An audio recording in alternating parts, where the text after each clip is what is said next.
بسم اللہ الرحمن الرحیم رب زدنی علما۔ السلام علیکم ورحمۃ اللہ وبرکاتہ۔ اعوذ باللہ من الشیطان الرجیم، بسم اللہ الرحمن الرحیم۔ یا ایہا الذین آمنوا کتب علیکم الصیام کما کتب علی الذین من قبلکم لعلکم تتقون۔ صدق اللہ العظیم۔ محترم ناظرین و مشاہدین و سامعین کرام، آج آپ کے سامنے جو پروگرام پیش کیا جا رہا ہے روزے سے متعلق ہے۔ ابھی آپ کے سامنے جو چھوٹی سی آیت پڑھی گئی اس میں اللہ تعالیٰ فرما رہا ہے، اے ایمان والو، تم پر روزے فرض کیے گئے جس طرح کہ تم سے پچھلے لوگوں پر فرض کیے گئے تھے۔ تو ان روزوں سے متعلق اللہ تعالیٰ کا ارشاد گرامی ہے۔ اللہ رب العزت ارشاد فرما رہا ہے، اللہ جل جلالہ و عمن والہ ارشاد فرما رہا ہے، ہم نے تم پر روزے فرض کیے، ایمان والوں سے خطاب کر، ایمان والوں کا نام لے کر، یا ایہا الذین آمنوا، اے ایمان والو، تم پر روزے فرض کیے گئے جس طرح کہ تم سے پہلے والوں پر تم سے پچھلے کے امتوں پر فرض کیے گئے تھے۔ غور فرمائیے، اللہ تعالیٰ اپنے انبیاء کرام کے زمانے میں ان کے امتوں پر بھی روزے فرض کیے گئے۔ حضرت آدم علیہ السلام جو ابو البشر ہیں اور پہلے نبی ہیں، ان کو بھی روزے کا حکم دیا گیا۔ وہ ایام بعث کے روزے رکھا کرتے تھے۔ ایام بعث کے معنی ہیں مہینے کے بیچ کے دنوں کو ایام بعث کہتے ہیں۔ ان ایام بعث کے روزے رکھا کرتے تھے حضرت آدم علیہ السلام اور پھر ان کی امت جو ان کو فالو کر رہی تھی۔ اسی طرح شیش علیہ السلام، ادریس علیہ السلام، نوح علیہ السلام، ابراہیم علیہ نبینا علیہ السلام، حضرت موسیٰ علیہ السلام، حضرت عیسیٰ علیہ السلام، بہرکیف ہر نبی کے زمانے میں روزے فرض کیے اللہ تعالیٰ نے۔ اسی طرح اپنے پیارے محبوب حبیب مکرم تاجدار دو عالم صلی اللہ علیہ وسلم کی ہم امت پر بھی اللہ تعالیٰ نے روزے فرض کیے۔ اب یہ روزے فرض کیوں کیا؟ یہ بھی اللہ تعالیٰ ارشاد فرما رہا ہے تاکہ تم متقی بن جاؤ، تقوی والے ہو جاؤ، پرہیزگار بن جاؤ، نیکوکار ہو جاؤ۔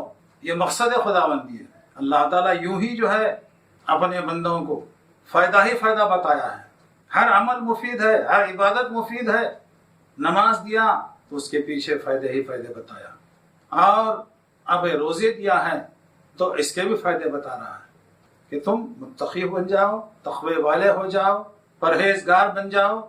دیکھیے، مسلسل ایک ماہ کے روزے ہم رکھیں گے، صبح صادق 5 بجے سے پہلے کے اوقات سے لے کر شام کے 7 بجے کے قریب تک تقریباً 14 گھنٹے کا روزہ ہوتا ہے۔ 14 گھنٹے ہم بھوکے اور پیاسے رہتے ہیں۔ روزے کے فرائض ہی میں سے ہے، 3 فرائض ہیں روزے کے۔ کچھ نہیں کھانا فرض ہے روزے کا، کچھ بھی نہیں پینا روزے کا دوسرا فرض ہے، اور مرد اور عورت ہم بستر نہیں کرنا یہ تیسرا فرض ہے۔ تو ان فرائض کو ہمارے اس عبادت کے اندر رکھا گیا، یہ فرض ہے۔ 3 فرائض روزے کے بتائے گئے، اور روزہ مکمل کر لیے تو تقوی والے ہو جائیں گے۔ اور اس سے بڑھ کر یہ ہے کہ بھوک اور پیاس کا معاملہ ایسا ہے کہ اللہ کے بندوں میں بے شمار بندے ایسے ہیں جو بھوکے پیاسے ہی زندگی گزارتے ہیں۔ کسی کو ایک وقت کا کھانا بھی میسر نہیں ہوتا۔ مسکین کو لیجئے، مسکین کی تعریف ہی وہی ہے جس کو ایک وقت کا بھی پورا کھانا میسر نہ ہو، اس کو مسکین کہیں گے۔ تو جب ہم روزے کے اندر بھوکے اور پیاسے رہ کر بھوک کو محسوس کریں گے، پیاس کو محسوس کریں گے، تو اللہ کے بندوں میں جو مسکین بندے ہیں تو ان کی بھوک اور پیاس کو ہم محسوس کریں گے۔ جب ہم محسوس کریں گے اور اللہ کے سامنے پیش کریں گے اپنی عبادت کو، اپنے عمل کو، تو اللہ تعالیٰ خوش ہو جاتے ہیں۔ اور صرف بھوکے پیاسے اور خواہشات سے بچ کر ہی نہیں، بلکہ جو مقررہ عبادتیں ہیں روزانہ کی، 5 وقت نماز ہے، اس کی پابندی کریں گے، جھوٹ سے بچیں گے۔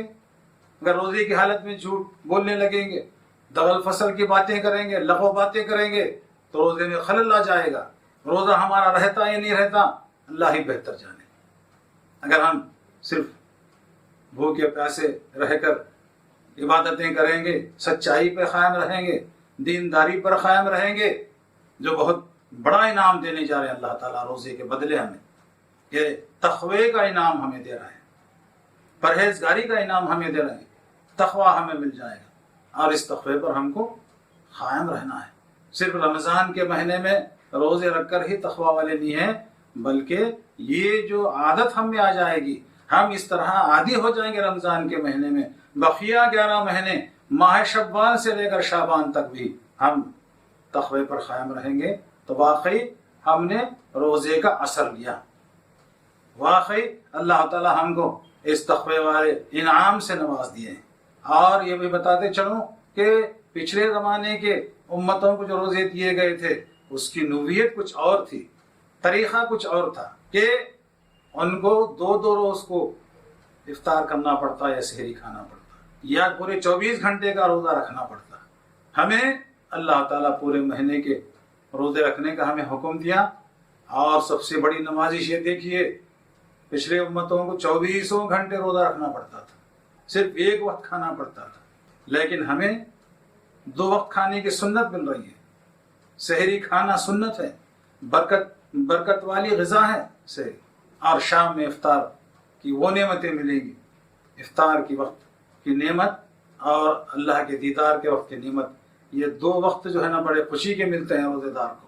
روزے دار کو 2 وقت کی نعمتیں، یعنی جب روزہ مکمل کر لیتا ہے تو افطار کے وقت جو خوشی ہوتی ہے، ایسی ہی خوشی اس بندے کو قیامت کے روز اللہ کے دیدار کے وقت میں وہ خوشی اور وہ مسرت واقع اس کو نصیب ہو جائے گی.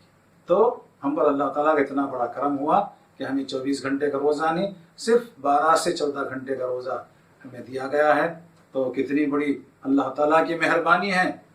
اگر 24 گھنٹے کا روزہ دیتا تو کیا حالت ہوتی ہم لوگوں کی. تو اللہ تعالیٰ کا احسان عظیم مانیے. تو الحمدللہ ناظرین کرام، ہمیں روزے کا مختصر سا فلسفہ معلوم ہوا. اس طرح اگلے پروگراموں میں روزے کے تعلق سے کچھ بتائیں گے. وآخر الدعوانا والحمدللہ رب العالمین. جزاک اللہ خیرا.